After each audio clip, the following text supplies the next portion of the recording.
राधे राधे दोस्तों। हर साल सावन माह में मंगला गौरी व्रत भक्ति भाव के साथ मनाया जाता है।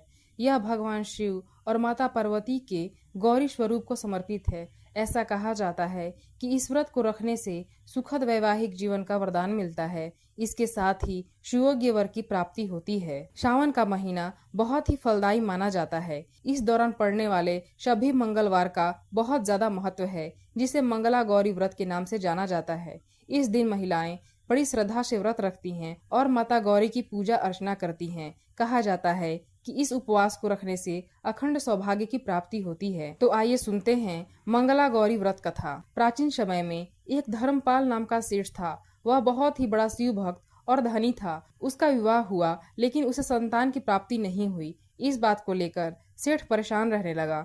वह सोचने लगा कि अगर उसकी कोई संतान नहीं हुई तो उसके कारोबार का उत्तराधिकारी कौन होगा। ऐसे में उसकी पत्नी ने इस बात को लेकर प्रकांड पंडित से संपर्क करने की राय दी। पंडित ने सेठ को महादेव और माता पार्वती की पूजा करने के लिए कहा।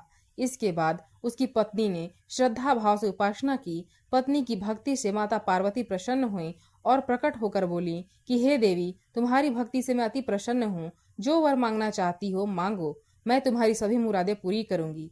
इस दौरान पत्नी ने संतान प्राप्ति की कामना की। माता पार्वती ने उसे संतान प्राप्ति का वरदान दिया, लेकिन संतान अल्पायु था। 1 साल के बाद पत्नी ने पुत्र को जन्म दिया। पुत्र के नामकरण के दौरान धर्मपाल ने माता पार्वती के वचन से ज्योतिष को अवगत कराया। तब ज्योतिष ने शेठ धर्मपाल को पुत्र की शादी मंगला गौरी व्रत करने वाली कन्या से करने के लिए कहा। ज्योतिष के कहने पर सेठ धर्मपाल ने अपने पुत्र की शादी मंगला गौरी व्रत करने वाली कन्या से की। कन्या के पुण्य प्रताप से सेठ के पुत्र को लंबी आयु का आशीर्वाद प्राप्त हुआ।